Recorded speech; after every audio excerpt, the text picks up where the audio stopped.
Assalamualaikum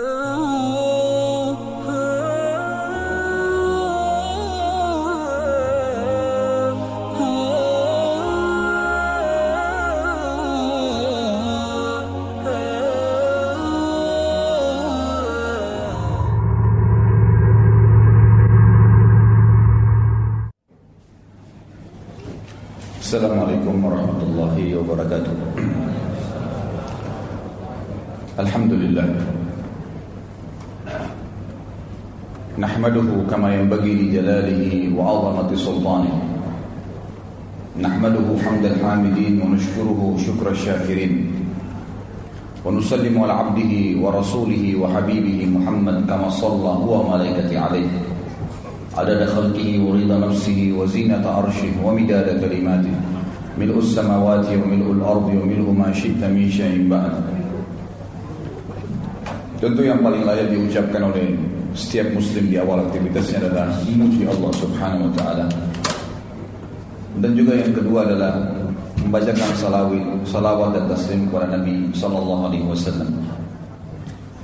Di awal pembukaan kita saya ingin mengatakan kepada Bapak Ibu sekalian, ikhwah akhwat rahimakumullah, selamat datang di kisah orang-orang saleh, orang-orang yang layak dan sangat pantas untuk dijadikan sebagai idola, suri tauladan, disimak kehidupan mereka. Orang-orang yang telah mencatat buku-buku sejarah dunia, bukan cuma sejarah umat Islam, sejarah dunia, dengan tinta-tinta emas dari perilaku-perilaku mereka dalam kehidupan. Sosok-sosok yang tadinya di padang pasir tidak bisa membaca, bahkan banyak di antara mereka yang tidak bisa menulis, tapi dengan wahyu dari langit mereka menjadi manusia-manusia yang memimpin dunia. Mereka manusia-manusia yang disegani oleh musuh-musuh. Mereka yang selalu dirindukan oleh orang-orang yang beriman. Serial tentang sahabat yang mulia ini, saya berdoa secara khusus kepada Allah SWT dan diberkahi dan dimudahkan. Sebagaimana Allah telah mudahkan kita pada bulan yang lalu membahas tentang menggapai derajat Siddiq bersama Abu Bakar radhiyallahu anhu, kita pada pagi ini akan membahas menjadi Faruq bersama Umar bin Khattab radhiyallahu anhu. Saudaraku, Faruq diambil dari kalimat faraqa yufariqu, atau lebih tepatnya sebenarnya juga diambil dari farraqa yufarriqu, yang artinya membedakan, memisahkan, memilah dengan jeli dan tepat. Itu artinya. Kalau dikatakan Faruq, itu ismul fa'il namanya, dinisbatkan kepada pelaku. Jadi kalau tadi artinya membedakan, memilah, memilih, ya, antara kebenaran dan kebatilan dengan tepat dan jeli. Kalau dikatakan Faruq berarti orang yang melakukan itu. Umar radhiyallahu anhu mendapatkan julukan Faruq dari Nabi kita Muhammad SAW, langsung dari Nabi. Itu semua karena prinsip dasarnya Umar radhiyallahu anhu. Beliau begitu mengenal Islam, sebagaimana yang kita dengar bagaimana kisah masuk Islamnya, bagaimana kelebihan-kelebihannya, perilaku-perilakunya, bagaimana sosok Umar di zaman jahiliyah yang ganas, yang luar biasa bencinya dengan Islam, yang secara khusus meluangkan waktunya untuk menyiksa kaum muslimin. Umar bin Khattab radhiyallahu anhu pada saat di Mekah sebelum masuk Islam, bukan hanya menyiksa budak dia datang kepada teman-temannya seperti Abu Jahal, Abu Sufyan, Umayyah bin Khalaf, didatangi oleh dia dan dia bantu menyiksa budak-budak temannya sampai sore hari, dari pagi dipukulin, digebukin, macam-macam. Dan Umar bin Khattab pada saat tiba malam, dia meninggalkan orang-orang Islam sambil berkata apa? Kalau bukan karena malam, saya tidak berhenti menyiksamu. Bencinya luar biasa dengan agama Allah Subhanahu wa ta'ala. Ganas luar biasa terhadap orang-orang Islam. Keras, kasar. Tapi dengan adanya hidayah dari Allah Subhanahu wa ta'ala mengubah figur Umar bin Khattab radhiyallahu anhu yang tadinya sibuk dengan khamr. Beliau sendiri menyebutkan tentang kisahnya, beliau mengatakan, saya pecinta khamr di masa jahiliyah. Tidak ada hari kecuali mendekuk khamr. Akhirnya membenci khamr dan terus berdoa kepada Allah agar khamr diharamkan, dan ayat pengharaman khamr turun karena permintaannya beliau radhiyallahu anhu. Berubah total dari sesuatu yang buruk menjadi yang baik, dari bodoh menjadi pintar, dari orang yang tidak punya adab, tidak punya tata krama menjadi orang yang sangat mulia akhlaknya. Islam mengubah semua itu. Dan Umar bin Khattab adalah orang yang punya prinsip. Pada saat dia tahu Islam ini benar, maka betul-betul dia membedakan dan memilah antara Islam dengan kekufuran. Hijrah 100%. Dia membedakan antara kebenaran dengan kebatilan, dan ini akan menjadi inti bahasan kita nantinya. Bagaimana kita bisa menjadi Faruq bersama Umar radhiyallahu anhu, agar bukan mustahil kita bersama dengan beliau di surga nanti. Saya jelaskan pada saat membahas Abu Bakar di awal-awal bahasan kita di seri pertama, dan ini adalah seri kedua dari serial sahabat kita. Bagaimana seseorang di antara kita mengambil hikmah yang sangat besar dari ternukilnya kepada kita kisah-kisah para sahabat, terutama 10 sahabat dijamin masuk surga yang akan kita bahas di 10 pertemuan pertama kita nanti, dengan izin Allah tentunya. Maka kita lihat kisah-kisah mereka dinukil kepada kita, ikhwan dan akhwat sekalian, bukan hanya sebuah dongeng, seremoni, meramaikan tulisan para ulama, bukan. Agar setiap orang beriman di antara kita mengambil pelajaran dari kisah mereka. Bukan mustahil kita bisa menjadi orang yang siddiq bersama Abu Bakar. Bukan mustahil kita menjadi orang yang Faruq bersama Umar. Dan akan bulan depan kita akan bahas membeli surga dengan harta bersama Uthman bin Affan radhiyallahu anhu ajma'in.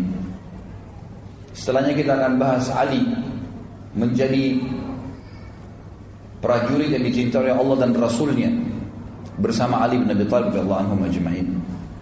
Kisah-kisah mereka ternukil kepada kita, terukir dengan sangat lengkap, terinci apa perilaku-perilaku mereka selama mereka hidup, agar kita mengambil pelajaran. Dan bukan mustahil kita bersama mereka di surga.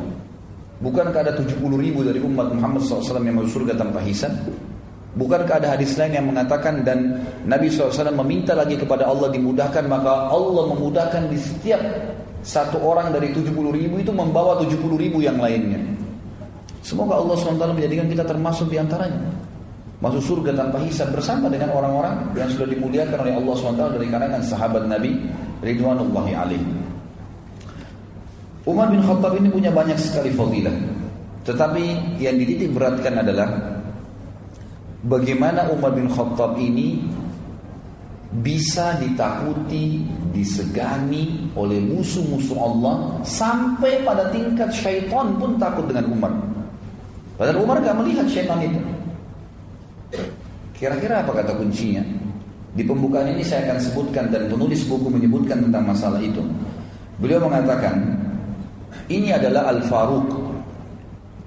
Menyebut namanya menghiasi majlis pertemuan setiap orang yang beriman. Padanya terbaca kebenaran ungkapan. Semua orang yang membahas Umar dan menyimpulkan, ternyata sampai dia sukses sebagaimana kita pelajari nanti, dari anak atau dari seorang anak muda yang pemabuk, yang jahat, yang ganas sama orang Islam atau orang mukmin di Mekah, menjadi seorang yang beriman, yang sangat baik, sebagaimana kita lihat nanti, yang sangat luar biasa perjuangannya membela agama Allah, dan sangat tegas dengan orang-orang kafir, sampai menjadi raja kaum muslimin dan meninggal mati syahid di Madinah. Ternyata kata kuncinya, kata beliau adalah, barang siapa yang takut kepada Allah, niscaya Allah akan membuat segala sesuatu takut padanya. Jadi rahasianya Umar bin Khattab ditakutin. Nanti kita lihat sama musuh-musuhnya dari kalangan manusia dan jin pun Jin kalau melihat Umar bin Khattab, nanti kita jelaskan hadisnya, lewat di sebuah lembah, Umar gak lihat. Dia sengaja cari lembah lain karena takut dengan Umar radhiyallahu anhu. Kata kuncinya karena Umar bin Khattab sangat takut dengan Allah subhanahu wa ta'ala. Disebutkan cirinya adalah, beliau kalau mendengar atau membaca Al-Quran, terlintas ayat tentang azab, maka beliau pingsan. Setiap kali dengar ayat pasti pingsan. Bahkan pernah sekali beliau baca Quran, itu pingsan, ya, dan sadar beberapa saat kemudian dan merasa sakit tubuhnya karena takutnya dengan ayat tersebut selama sebulan. Dan para sahabat mengunjunginya karena dianggap sakitnya tadi. Tidak pernah kena apa-apa, tidak ada penyakit khusus, tapi karena takut pada saat membaca tentang ayat azabnya Allah subhanahu wa ta'ala. Di kedua bawah matanya, kelopak matanya ada garis berwarna hitam. Dan ini tidak mudah. Kulit seseorang itu bisa bergaris warna hitam dan seperti ada lubang mengalirnya tempat air. Ini karena banyaknya Umar bin Khattab menangis kepada Allah subhanahu wa ta'ala setelah masuk Islam. Sebagaimana juga mudah-mudahan nanti akan ada beberapa kisahnya. Dialah laki-laki yang terang-terangan tentang Islamnya pada saat orang menyembunyikan Islam itu sendiri. Dia yang sengaja mengorbit Islamnya. Nanti juga akan kita lihat kisahnya. Dia laki-laki, ikhwan dan akhwat sekalian, yang menambal bajunya pada saat menjadi khalifah dan memakai baju biasa dan tidak punya pengawal. Tidak pernah takut kecuali kepada Allah subhanahu wa ta'ala. Dialah laki-laki yang syaitan lari darinya. Dialah laki-laki yang tidak pernah tidur malam hari kecuali sudah memastikan tidak ada lagi kaum muslimin yang susah pada saat itu. Dialah laki-laki yang merupakan mujahid terbesar, ya, yang dicatat dalam sejarah. Karena di zaman Umar bin Khattab disepakati oleh para sejarawan muslim adalah masa ekspansi Islam terbesar. Runtuhnya, ya, kerajaan Persia secara keseluruhan, Rusia, Afghanistan, Iran, Irak, semua wilayah Persia dulu itu runtuh di zaman Umar radhiyallahu anhu.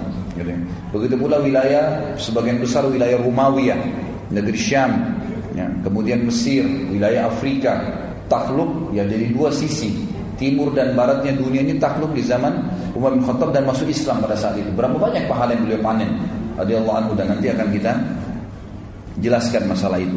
Dialah dikatakan orang yang tidak mau makan sampai kelaparan pada saat masyarakatnya ditimpa paceklik, dikenal dengan Amr Ramadan. Nanti akan kita jelaskan juga masalah itu. Dialah orang yang selalu mengucapkan kebenaran walaupun pahit dan tidak pernah takut kecuali kepada Allah subhanahu wa ta'ala.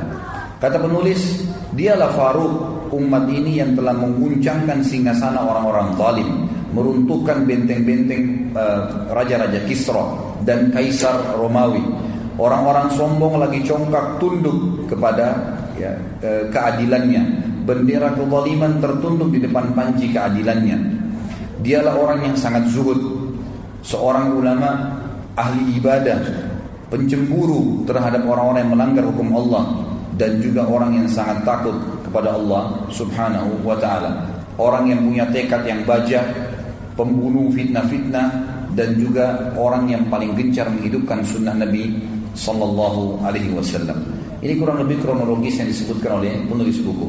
Sekarang kita masuk, siapa Umar bin Khattab radhiyallahu anhu. Umar bin Khattab ini sebenarnya adalah salah satu dari suku Adi. Adi ini suku dari Quraisy dan bertemu dengan Nabi sallallahu alaihi wasallam di kakek kelima atau keenamnya. Di zaman jahiliyah, Umar ini sangat dekat dengan Umar yang lain. Ada dua orang Umar dulu di zaman jahiliyah yang terkenal sekali, pemimpin Mekah.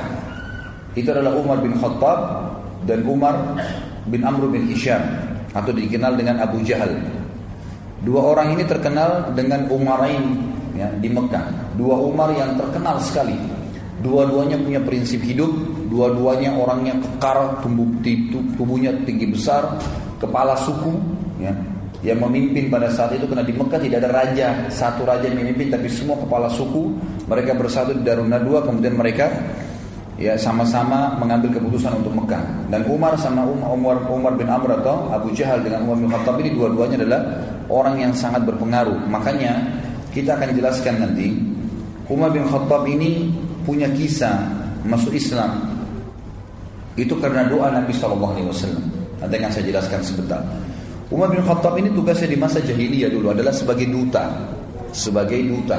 Dan duta ini adalah sosok orang yang menggambarkan atau menyimbolkan sebuah negara sebagaimana kita tahu. Dan duta ini sama dengan presiden, dia nggak boleh diganggu dan dia harus punya kelebihan, keterampilan, baik itu dalam membela dirinya ataupun mempertahankan prinsip-prinsip dasar negaranya.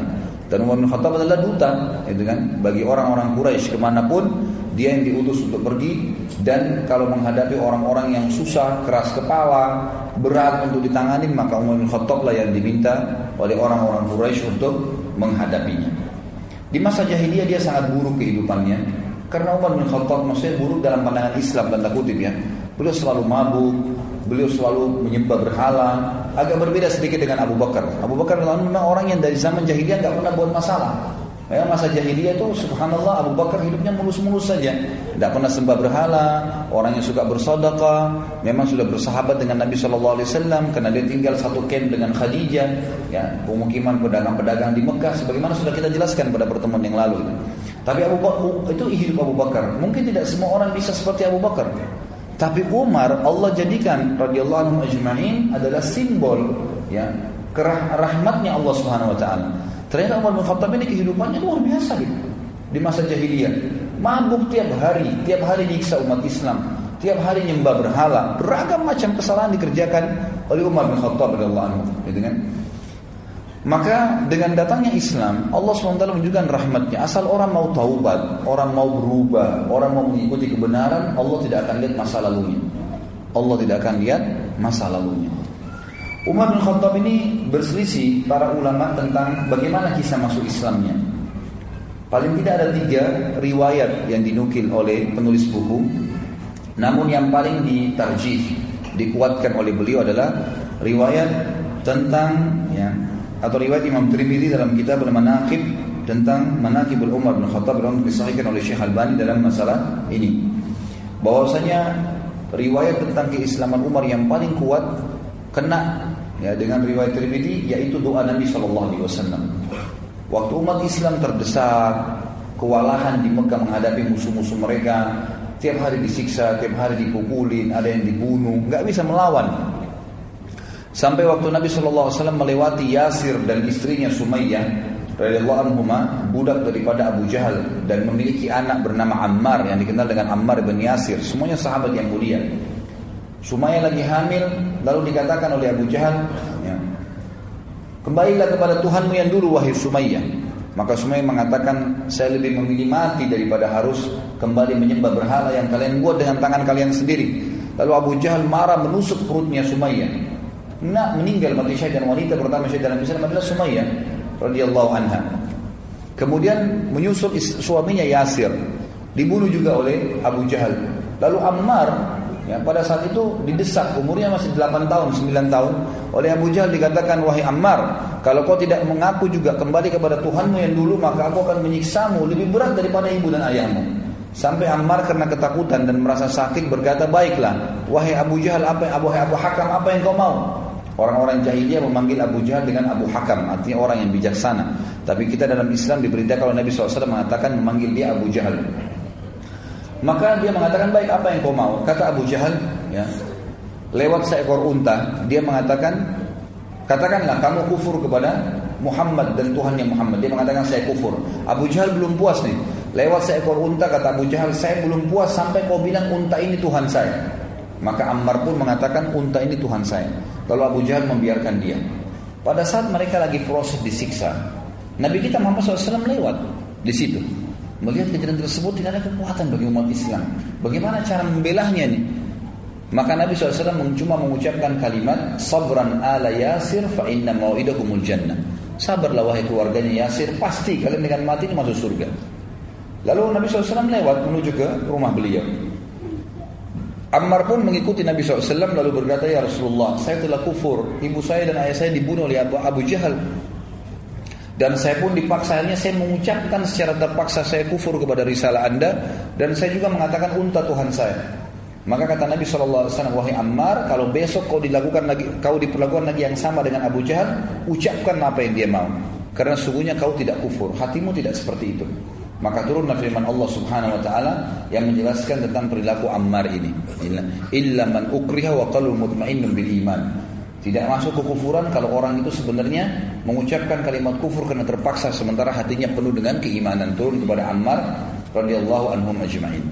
Pada saat itulah Nabi SAW berdoa, mengatakan dalam doanya, Allahumma izzal islama bi ahabba hadaini rajulaini ilaik, bi Abi Jahal bin Hisham, dalam riwayat dikatakan bi Umar ya bin Amr bin Hisham, dan yang kedua au bi Umar bin Khattab. Hadis ini sebagaimana saya jelaskan tadi riwayat Tirmidzi dan disahihkan oleh Syekh Albani. Artinya, ya Allah, kata Nabi SAW dalam doanya, muliakanlah Islam ini dengan salah satu dari dua orang yang paling engkau cintai. Itu Abu Jahal ibn Hisham, Umar bin Amr bin Hisham, atau Umar bin Khattab. Kata perawi hadis, dari keduanya ternyata yang lebih Allah cintai adalah Umar bin Khattab, sehingga Allah memberikan hidayah. Ini pendapat yang dikuatkan oleh penulis, mengatakan ini pendapat yang paling kuat tentang masuk Islamnya Umar bin Khattab. Yang kedua adalah kisah yang lain tentang masuk Islamnya Umar bin Khattab, dan ini dinukil oleh Imam Bukhari dalam kitab Sahihnya. Kisahnya kurang lebih bahwasanya Umar bin Khattab ini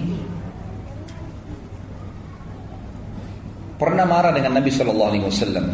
Jadi setelah melihat kejadian di Mekah, simpang siur, setiap hari orang bicara tentang Muhammad. Terus pengikutnya Muhammad disiksa, orang Quraisy bertengkar, berkelahi, suku sama suku saling bermusuhi, suku sama suku saling bertengkar, gitu kan? Suami istri terpisah dengan suaminya. Umar bin Khattab bilang, Muhammad sudah gila nih. Saya harus bunuh Muhammad. Itu perkataan Umar bin Khattab di awal. Saya harus bunuh Muhammad. Maka dia pun keluar dengan baju perangnya, membawa pedangnya, gitu kan? Keluar khusus untuk membunuh Nabi sallallahu alaihi wasallam, gitu kan? Lalu dia pun mendatangi Abu Jahal dan berkata kepada Abu Jahal. Pada saat itu Abu Jahal mengatakan, saya akan memberikan 100 ekor unta yang membunuh Muhammad. Maka Umar berkata, betulkah yang kau bilang hai Abu Jahal? Dia bilang iya. Baik, Umar bin Khattab keluar membawa pedangnya, sekaligus menyatukan antara hadiah yang dikejar 100 ekor unta itu dengan bencinya dengan Nabi SAW pada saat itu. Dan ini sebagaimana saya sebutkan tadi, di sini ditulis diriwayatkan oleh Imam Bukhari dalam kitab Manaqibul Ansar bab Islam Umar bin Khattab. Dikatakanlah maka Umar bin Khattab pun jalan, kemudian menuju ingin mencari Nabi SAW. Waktu itu dia tidak tahu Nabi SAW itu di mana. Ketemulah dia dengan seseorang yang bernama Nu'aim bin Abdillah. Nu'aim bin Abdillah ini seorang sahabat, sudah masuk Islam dari keluarganya Umar. Lalu dia bertanya, wahai Umar, mau kemana kamu? Kata Umar, saya ingin membunuh Muhammad yang telah mengacaukan seluruh Quraisy ini. Kata Nu'aim waktu itu, dia khawatir Umar bin Khattab ini terkenal orangnya, kalau sudah ngambil prinsip mau membunuh, dia tidak akan pulang sampai dia membunuh atau dia yang dibunuh. Itu prinsip dasarnya. Selalu begitu di masa jahiliyah. Dan dia terkenal hampir sama kekuatan fisiknya sama Hamzah radhiyallahu anhu. Ajma'in. Hamzah ini terkenal dulu kalau berburu di Mekah, itu berburu singa, harimau, dibunuh, berburu ya. Lalu kemudian dia pikul harimau atau singa sendiri di pundaknya. Karena kuatnya Hamzah radhiyallahu anhu. Dan Umar bin Khattab juga sama.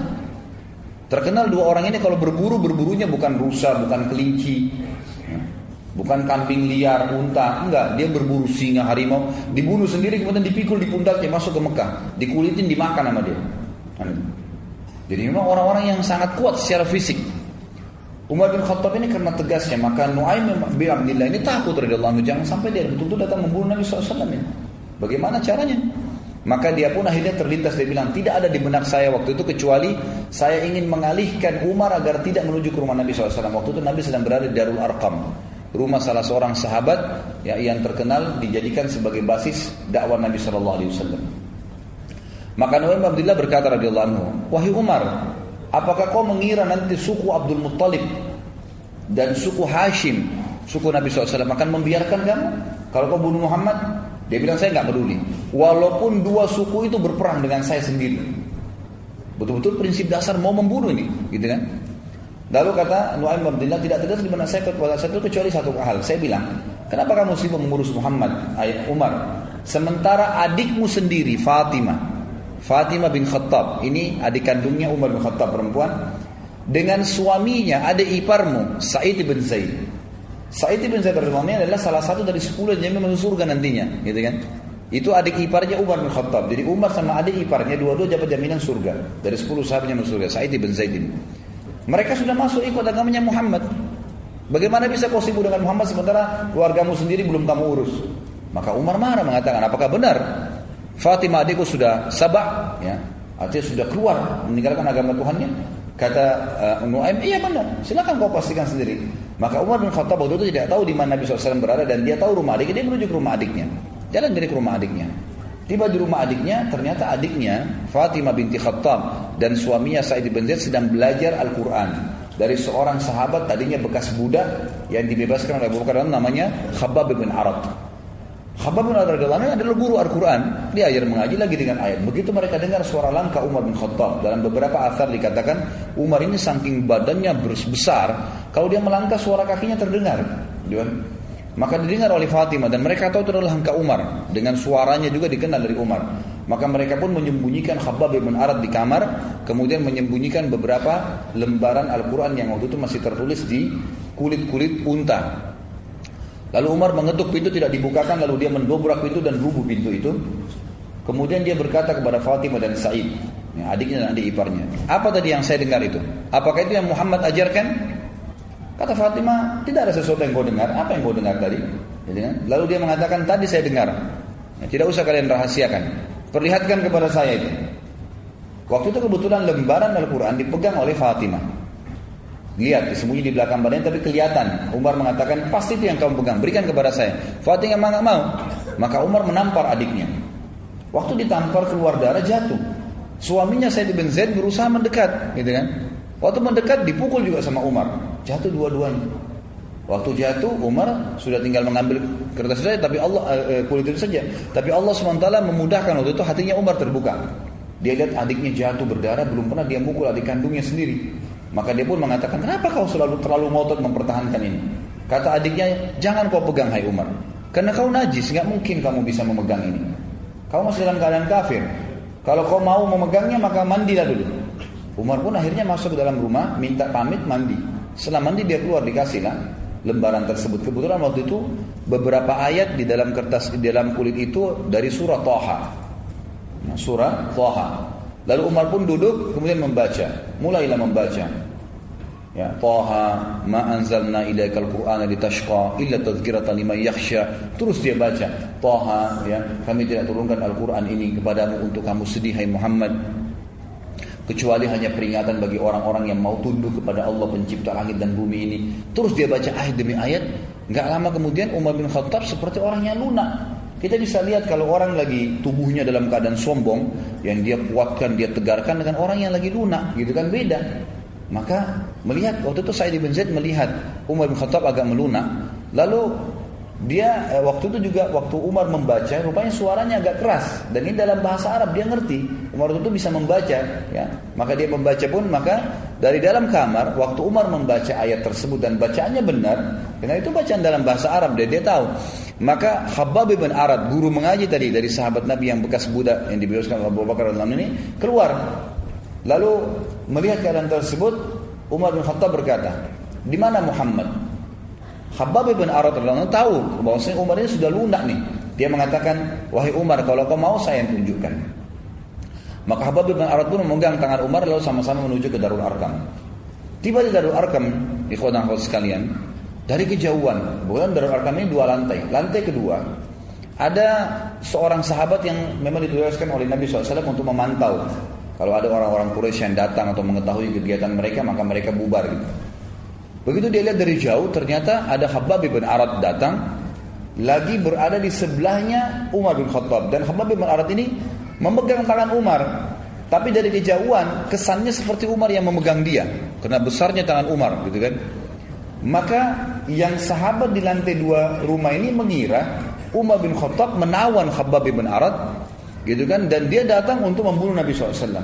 Maka berteriak dari atas sahabat ini, Umar bin Khattab, si kafir datang. Maka semua orang heboh di rumah Darul Arqam. Umar bin Khattab yang datang. Lebih baik orang-orang Quraisy 10-20 orang daripada Umar yang datang, gitu kan? Bagi mereka luar biasa kalau Umar datang ini, berbahaya sekali, gitu kan? Nanti kita lihat setelah masuk Islam bagaimana dia lawan orang-orang Quraisy juga sendirian. Maka dia pun datang ke dekat pintu. Pada saat masuk dekat pintu, maka semua sahabat waktu itu hirup-hirup dalam rumah. Hamzah radhiyallahu anhu waktu itu sudah masuk Islam sebelumnya dan duduk lalu berkata, biarkan dia masuk. Kalau dia niat buruk, saya akan menghadapinya. Maka Nabi SAW mengatakan, masukkan Hamzah ke dalam kamar. Hamzah disuruh sembunyikan. Ini bukan perkelahian. Nabi SAW sudah tahu. Dimasukkan ke dalam ruangan. Lalu kata Nabi SAW, bukakan buat dia. Begitu dia masuk, begitu dibukakan pintu, Umar bin Khattab lihat Nabi SAW, tundukkan pandangannya. Lalu Nabi SAW memegang pundaknya, bajunya dengan keras dan menyentaknya sambil mengatakan, wahai Ibnu Khattab, apakah kau menunggu azabnya Allah turun padamu baru kau beriman? Maka Umar diam. Nabi SAW sentak kedua kali. Wahai Ibnu Khattab, apakah kau menunggu azabnya Allah turun kepadamu baru kau mau beriman? Sampai 3 kali Umar bin Khattab jatuh berlutut di tanah lalu mengatakan, saya beriman kepadamu ya Rasulullah. Lalu dia syahadat. Pada saat dia syahadat, seluruh Darul Arqam bertakbir. Karena besarnya takbir kaum muslimin, bangga dengan Umar masuk Islam, terdengar sampai di dekat Ka'bah takbir mereka. Gitu kan? Jadi saking besarnya. Ini salah satu kisah yang berhubungan dengan masuk Islamnya Umar bin Khattab. Riwayat yang lain maksud saya. Riwayat yang ketiga adalah riwayat yang dinukil oleh Imam Ahmad, ya. Mohon maaf, bukan. Riwayat di sini dikatakan sebenarnya sanadnya dhaif, ya. Sanadnya dhaif, tapi ini disebutkan oleh Imam Al-Dhahabi dalam Al-Mizan. Ini dikarenakan karena riwayat ini terdapat Abdurrahman bin Harith, seorang rawi yang jujur sebetulnya, tapi dia memiliki kekeliruan dalam meriwayatkan hadis. Jadi sebenarnya dhaifnya, lemah pun tidak terlalu lemah. Ya karena dia bukan pembohong, dia bukan ahli maksiat, cuman dia kadang-kadang keliru kalau menyampaikan hadis, lafadznya ada yang tertukar. Maka didhaifkan. Tapi ulama tentu nanti saya simpulkan akan menggabungkan 3 riwayat dan mengatakan tidak ada yang berbentrok satu sama yang lain. Intinya Umar bin Khattab sudah masuk Islam dan akhirnya menjadi seorang sahabat yang mulia. Ibnu Ishaq menukil dalam buku sirahnya tentang Ummu Abdillah binti Abi Hathma, ya, radhiyallahu anha. Pada saat dia bilang, dia cerita, Ummu Abdillah ini bercerita, demi Allah ketika kami sedang bersiap-siap berangkat ke negeri Habasyah, mau berangkat ke negeri Habasyah, maka suaminya Amir namanya sedang menunggu di sebuah lembah yang cukup jauh dari Mekah supaya tidak kelihatan, maka satu-satu keluar gitu. Ummu Abdillah ini kebetulan masih punya hubungan kerabat dengan Umar bin Khattab dan waktu itu terdengar di orang-orang Quraisy bahwa muslimin sudah mau hijrah, mau melarikan diri dari Mekah, dan orang-orang Quraisy berjaga-jaga, termasuk Umar bin Khattab yang berjaga-jaga, ya, berusaha menahan umat Islam jangan sampai hijrah ke Habasyah. Ada yang hijrah dibunuh, gitu kan, berusaha dibunuh. Ummu Abdillah ini punya hubungan kerabat dengan Umar dan dia bersama dengan anaknya Abdullah ingin menyusul suaminya ke sebuah lembah yang sudah cukup jauh dari Mekah. Pada saat dia mikul-mikul barangnya, melewatin lembah demi lembah, tiba-tiba sebelum keluar dari pintu gerbang Mekah, ada Umar bin Khattab berdiri. Kagetlah Ummu Abdillah ini. Lalu Ummu Abdillah berkata, sungguh kami mendapatkan ujian berat melalui kalian. Maksudnya orang-orang musyrik Mekah, ya. Kami tidak pernah dibiarkan oleh kalian. Mau beriman pada Allah di Mekah diganggu, mau hijrah pun ditahan. Umar bin Khattab kaget waktu itu melihat Ummu Abdillah karena kerabatnya perempuan, ya. Kemudian malam-malam bawa barang, pikul-pikul, bawa anaknya masih kecil Abdullah yang waktu itu masih umur 2 atau 3 tahun, ya. Lalu Umar kesian mengatakan, wahai Ummu Abdillah, mau kemana kamu? Kata dia, saya mau ke Habasyah, mau hijrah. Karena kami gak bisa ibadah menyembah Allah di sini. Kalian paksa kami untuk menjadi musyrik. Maka Ummu Abdillah kaget waktu itu berkata, ya, saya tiba-tiba melihat ada lunak dalam hati Umar dan tiba-tiba saja dia mengatakan, semoga keselamatan bersama Ummu Abdillah, pergilah. Padahal Umar bin Khattab ini sudah niat keluar untuk membunuh siapapun orang Islam yang hijrah gitu. Pada saat bertemu Ummu Abdillah ini dengan suaminya di lembah yang sudah janjian di luar Mekah, tiba-tiba suaminya tanya, tadi Ummu Abdillah, ada enggak orang yang kau temuin dari Quraisy? Kata Ummu Abdillah, enggak ada, kecuali Umar, gitu kan. Kata suaminya, Umar bin Khattab itu musibah yang besar, gitu kan. Itu bahaya sekali kalau kau ketemu dengan dia. Lalu kata Ummu Abdillah, tapi dia sempat lunak. Dia bahkan mengatakan kepada saya, semoga engkau selamat wahai Ummu Abdillah. mudah-mudahan menjadi penyebab masuk Islamnya, gitu kan. Lalu kata Amir ini suaminya Ummu Abdillah, dia mengatakan orang yang engkau lihat tadi itu, Umar bin Khattab maksudnya, tidak akan pernah masuk Islam sebelum keledainya Al-Khattab masuk Islam. Jadi mustahil masuk Islam orang itu, gitu kan. Ini kata sahabat ini, karena luar biasa Umar benci dengan Islam pada saat itu, gitu kan. Jadi kalau seandainya orang yang kau lihat itu mau masuk Islam, mesti keledainya Khattab, keluarga Khattab, maksudnya keluarganya Umar semua, itu syahadat baru dia bisa syahadat tuh orang, saking sulitnya gitu. Maka akhirnya di kisah ini disebutkan sampai di situ, dan akhirnya Umar bin Khattab benar masuk Islam, kemungkinan bisa saja dari doanya Ummu Abdillah tadi yang disebutkan, ya. Jadi itu diantara riwayat yang dinukil kepada kita. Pertama tentang doa Nabi SAW, dan ini yang paling kuat. Yang kedua tentang adiknya Fatimah dan Sa'id bin Zaid radhiyallahu anhum ajma'in yang sudah masuk Islam sebelum lalu Umar membaca surah Thaha. Dan yang ketiga adalah tentang masalah kisah Ummu Abdillah. Ada riwayat yang lain juga dinukil oleh sebagian ya ulama, dan dinukil juga oleh beliau di sini, adalah Umar bin Khattab pernah bercerita sendiri.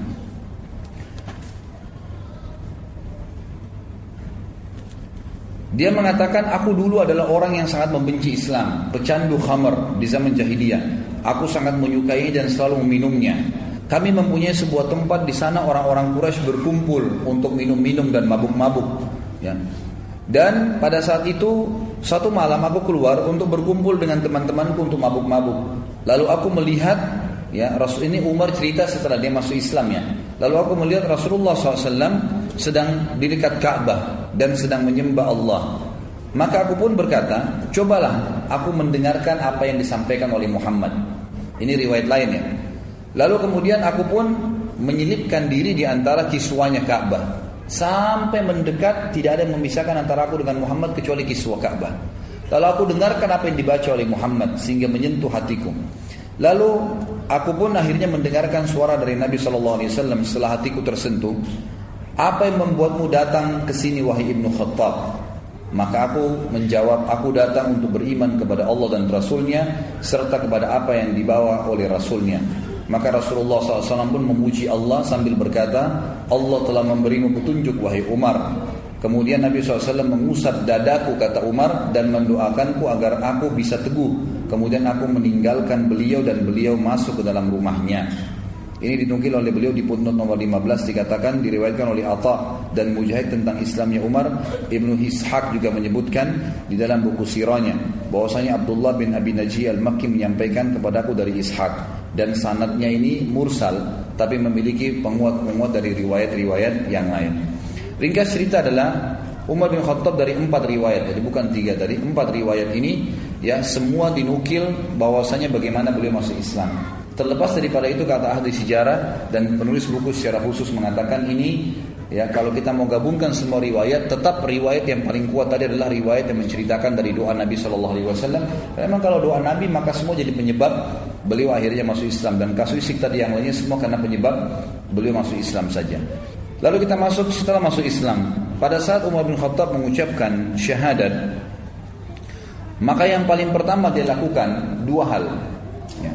Begitu dia syahadat depan Nabi SAW, dia melakukan 2 hal. Yang pertama adalah dia langsung bertanya. Kata Ibnu Umar radhiyallahu anhu dalam riwayat yang sahih, riwayat Imam Bukhari, disebutkan bahwasanya pada saat Umar bin Khattab masuk Islam syahadat, dia menanyakan kepada para sahabat, siapakah di antara orang-orang Quraisy yang paling tidak bisa pegang amanah, lisannya langsung suka gosipin orang. Kata beberapa sahabat di sebelah Umar, Jamil bin Mu'ammir. Ada seseorang yang bernama Jamil bin Mu'ammir. Coba temuin orang ini mengatakan itu namanya Jamil bin Mu'ammir. Lalu Umar bin Khattab mengatakan, di mana dia? Kata sebagian orang, di dekat Ka'bah. Ibnu Umar yang menukir riwayat ini mengatakan, saya lalu mengikuti ayah saya. Pada saat menemui ya, Jamil bin Mu'ammir ini lagi duduk depan Ka'bah, ayahku pun mendekati sambil berkata, wahai Jamil, apakah kau belum tahu apa yang terjadi dengan saya? Kata Jamil, tidak. Ada apa wahai Ibnu Khattab? Lalu kata Umar, saya sudah menjadi pengikut Muhammad, gitu kan? Lalu kata Abdullah bin Umar, belum sempat Umar bin Khattab, ayah saya masih mau ceritain nih bagaimana masuk Islamnya. Jamil bin Muammar ini memang tukang gosip yang super gitu kan. Sampai dia bilang belum dengar ceritanya apa, berdiri langsung menuju ke dekat Ka'bah, ya tanpa melihat wajah ayah saya sedikit pun, lalu berkata dekat Ka'bah, Umar bin Khattab telah murtad, telah sabak itu menyembah selain Allah, selain Tuhan-Tuhan mereka. Maka orang-orang Quraisy pun datang dan akhirnya mengeroyoki Umar. Ya, mengeroyoki Umar.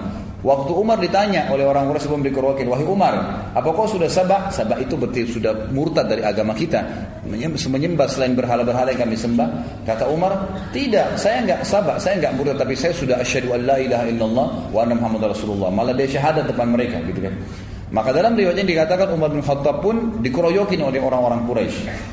Riwayat yang kedua, ini riwayat menjelaskan, maka Umar pun dikeroyokin orang Quraisy, lalu dia berkelahi sama mereka dari pagi itu sampai sore. Sendirian dia lawan gitu kan. Pada saat Umar bin Khattab capek, letih, ada dua riwayat di sini. Riwayat yang pertama menjelaskan khusus masalah riwayat yang pertama ya. Nah, nanti riwayat yang kedua tentang bagaimana setelah masuk Islam, apa perilakunya. Ini masih riwayat yang pertama tapi khusus masalah pada saat dia dikeroyokin ada dua riwayat lagi. Di sini menjelaskan. Riwayat yang pertama adalah Umar bin Khattab berkelahi sampai dia lelah. Begitu dia lelah, Umar bin Khattab duduk di tanah sambil berkata, lakukan saya apa yang kalian mau lakukan. Silakan pukulin saya, terserah. Demi Allah kalau kami ada jumlahnya 300 orang saja yang sudah beriman sama Allah, maka kami memiliki Mekah atau kalian jadi pemilik Mekah. Artinya kami terus akan berkelahi dengan kalian sampai Mekah ini takluk. Gitu kan? Kalau kami 300 orang. Riwayat yang lain mengatakan, waktu Umar bin Khattab letih, Umar bin Khattab balik melihat siapa di antara yang sedang keroyokin dia yang berkelahi ini, pemimpinnya Quraisy. Ada ditemukan ada satu pemimpin Quraisy, waktu itu tidak disebutkan namanya, dipegang ya badannya sama Umar, ditidurkan di tanah, lalu sama Umar ditusuk matanya. Umar bilang, kalau kau tidak suruh, jadi Umar lagi digebukin nih, tapi orang itu di bawahnya Umar tusuk matanya. Umar bilang, kalau kau tidak berhentikan mereka, matamu akan saya butakan. Maka dia pun teriak, lepaskan Umar sudah gila mau butain mata saya gitu. Akhirnya orang-orang pada tinggalin Umar waktu itu. Itu riwayat yang berhubungan dengan masalah waktu dikeroyokin. Riwayat yang lain menjelaskan, tapi ini riwayat sebenarnya yang pertama lebih kuat ya, karena diriwayatkan oleh Imam Bukhari. Kalau ini riwayat lebih hasan, yang diriwayatkan hasan adalah sebagian mendhaifkannya. Tapi yang jelas riwayatnya juga dipegangi oleh sebagian ahli sejarah karena penguat dia. Waktu Umar bin Khattab masuk Islam, dia berkata kepada Nabi SAW, ya Rasulullah, bukankah kita dalam keadaan benar? Ini baru syahadat nih, belum belajar banyak hukum gitu kan. Apakah kita, bukankah dalam keadaan benar? Kata Nabi SAW, benar. Bukankah orang Quraisy dalam keadaan salah, batil, menyembah berhala, salah? Karena tadi sebelumnya dia sudah menyembah berhala, gitu kan? Kata Nabi SAW, benar. Kata Nabi SAW, kalau kata Umar, kalau begitu kenapa kita tinggal ya Rasulullah? Ayo kita perangin aja, gitu kan? Padahal ini masih baru berapa belas orang, gitu kan? Maka Nabi SAW waktu itu mengatakan, sabarlah wahai Ibnu Khattab, sesungguhnya Allah belum perintahkan itu padaku. Jadi ini riwayat yang lain tentang perilaku Umar bin Khattab pada saat dia masuk Islam. Penulis buku di sini langsung pindah ke kisah, bukan lagi di Mekah. Karena di Mekah tidak terlalu banyak kisahnya Umar bin Khattab radhiyallahu anhu, tapi kita masuk ke kisah lebih banyak nanti bagaimana dia setelah masuk Islam, bagaimana pada saat dia hijrah, dimulai dengan pada saat hijrah, bagaimana pada saat hidup di Madinah, peperangan-peperangan yang dia hadiri bersama Nabi SAW, janji-janji Nabi SAW kepada diri beliau pribadi, kemudian juga apa perilaku beliau pada saat beliau jadi khalifah. Itu akan banyak fokus di situ. Pada saat Umar bin Khattab akan hijrah, di sini ditulis oleh beliau, hijrah yang merendahkan martabat orang-orang musyrik. Dinukil dalam sebuah riwayat, ya, riwayat disebutkan oleh Imam Tirmidzi, ini disebutkan oleh Ibnu Athir dalam Usudul Ghaba, dan ini dengan sanad yang sahih ya. Dan khabar ini juga dikatakan disebutkan dalam buku Ar-Riyadun Nadhirin atau Ar-Riyadun Nadhirah ya. Ini disebutkan juga dengan riwayat-riwayat yang sahih bahwasanya Umar bin Khattab pada saat akan hijrah ke Madinah, maka Ibnu Abbas meriwayatkan, Ibnu Abbas berkata, aku telah mendengarkan Ali bin Abi Thalib menceritakan, kata Ali, aku tidak mengetahui seorang laki-laki dari kaum muhajirin yang berhijrah, melainkan dia melakukan dengan sembunyi-sembunyi kecuali Umar bin Khattab. Dan subhanallah, nanti kita lihat banyak sekali kelebihan Umar bin Khattab. Itu yang sebutin adalah Ali bin Abi Thalib. Yang justru riwayat-riwayat ini anehnya kenapa tersembunyi dari teman-teman orang-orang kita Syiah ini, yang semoga Allah berikan hidayah, gitu kan? Kenapa mereka tidak merenungi masalah ini gitu? Malah terbalik, mereka menganggap kayak membenci ya, atau ahli sunnah ini membenci Ali. Padahal kita menghormati Ali radhiyallahu anhu, dan Ali ini adalah mertua Nabi, mertua Umar bin Khattab di akhir hidupnya Umar bin Khattab. Sebagaimana kita tahu, Umar bin Khattab nanti di akhir hidupnya menikah dengan Ummu Kalthum, adiknya Hasan dan Husain, dan Umar bin Khattab meninggal di paha ya Ummu Kalthum itu sendiri. Ali di sini menukil, mengatakan, memuji Umar bin Khattab, berkata, saya ya, atau aku tidak mengetahui seorang laki-laki dari Muhajirin yang berhijrah ke Madinah melainkan dia melakukan dengan sembunyi-sembunyi kecuali Umar bin Khattab. Ketika hendak berhijrah, dia mengambil pedangnya, menyiapkan busurnya, menenteng beberapa anak panah di tangannya, dan memegang tombak pendeknya. Jadi orang siap perang, gitu kan? Pedangnya ada, busurnya, anak panahnya, dan tombak kecil di tangan kirinya. Lalu dia menuju ke Ka'bah, sementara para petinggi Quraisy sedang berada di halamannya. Dia tawaf di Ka'bah 7 putaran dengan tenang, lalu mendatangi makam Ibrahim dan sholat 2 rakaat.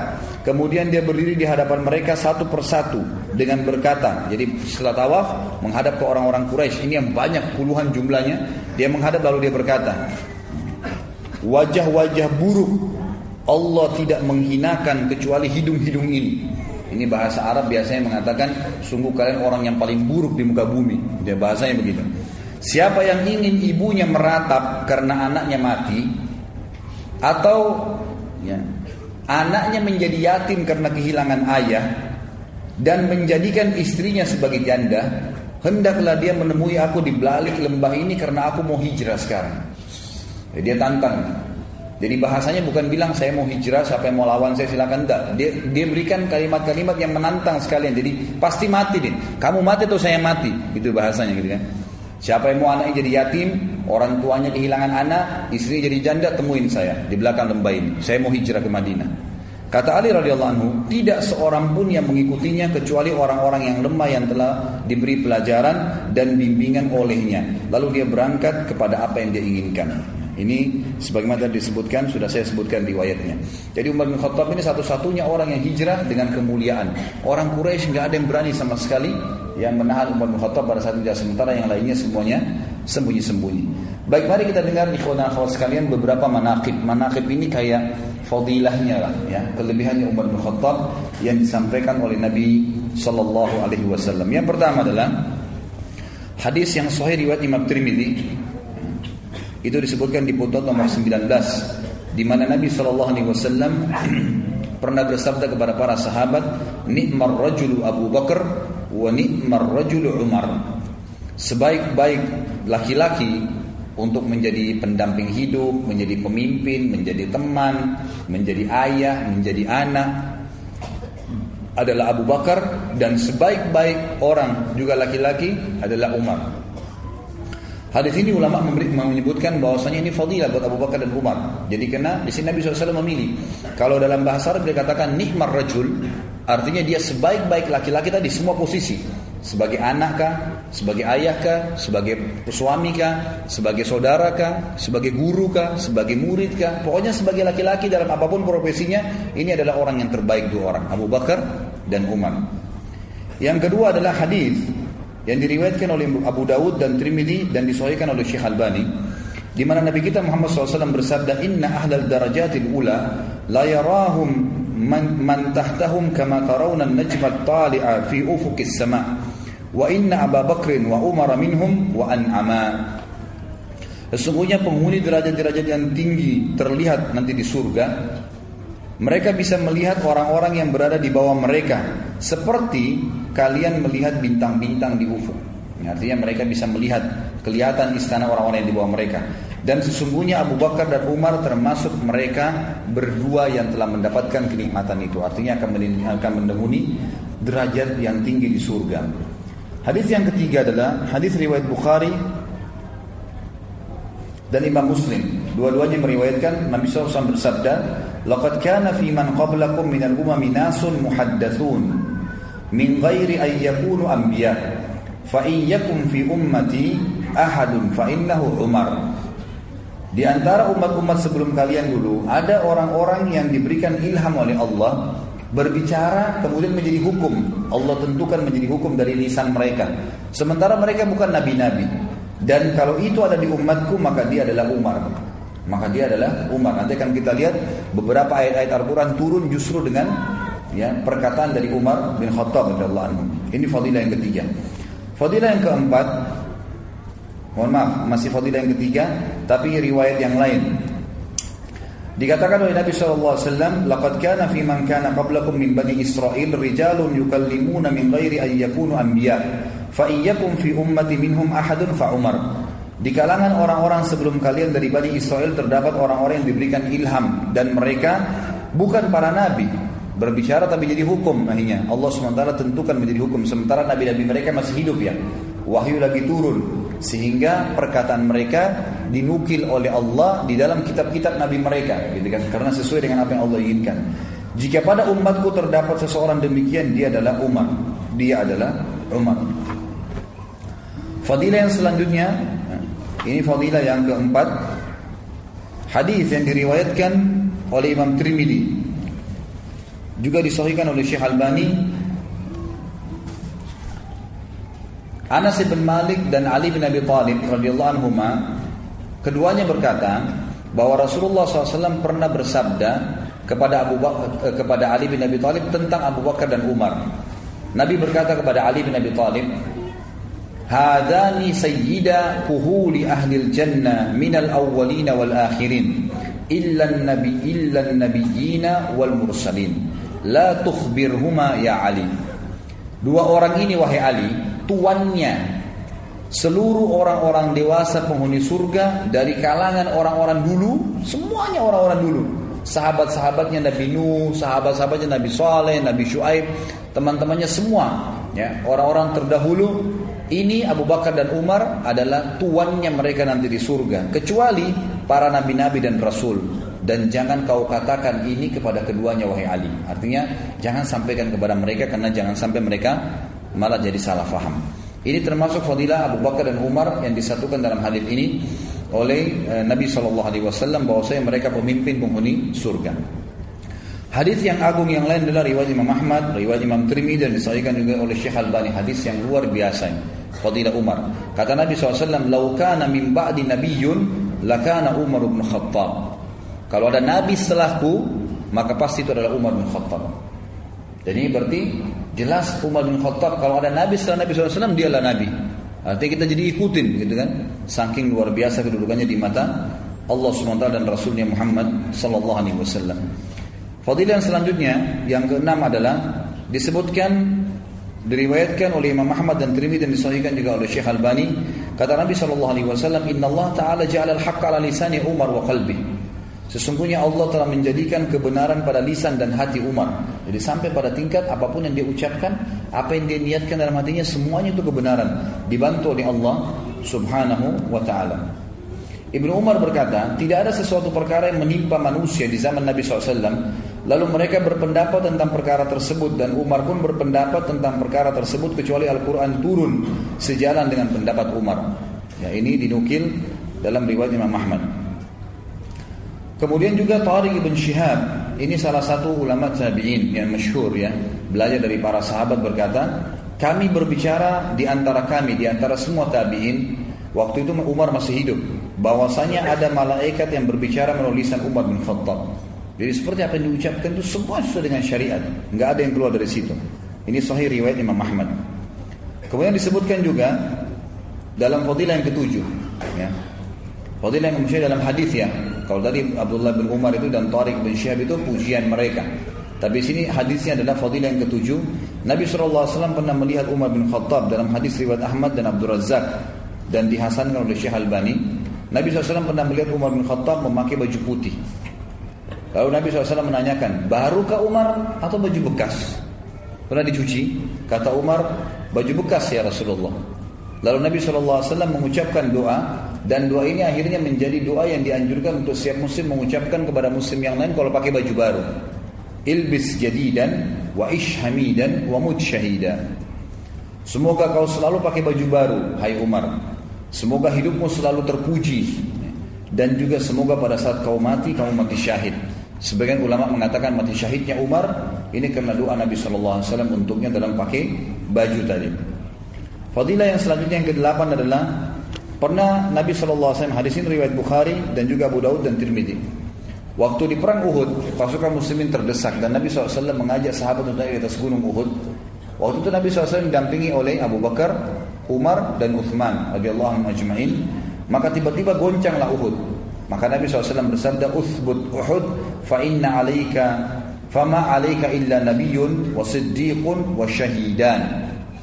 Tenanglah wahai Uhud, karena di atasmu ada seorang nabi, seorang siddiq Abu Bakar dan 2 orang yang akan mati syahid. Maksudnya Umar dan Uthman. Dan memang Umar nanti akan kita lihat di akhir pembahasan kita bagaimana beliau mati syahid dibunuh oleh Abu Lu'lu' al-Majusi, salah satu orang yang kafir pada saat itu.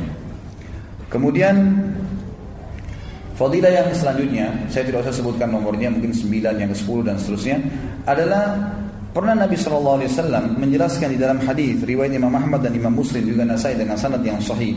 Nabi SAW pernah bercerita tentang umat-umat sebelum kita gitu.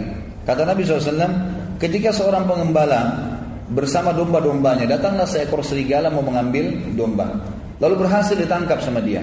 Berhasil serigala itu mengambil dombanya lalu pergi. Lalu si pengembala mengejarnya. Kemudian serigala itu berbicara mengatakan, "Kalau saya sudah memangsa seperti ini, kau tidak akan bisa mengambilnya." Kata si serigala dalam bahasa si pengembala. Sampai pengembalanya berhenti, gak jadi ngejar gitu kan. Kok bisa serigala ngomong? Lalu kata Nabi SAW, dan juga dari sisi lain ada seseorang yang sedang membajak, yang sedang menggunakan sapinya gitu kan.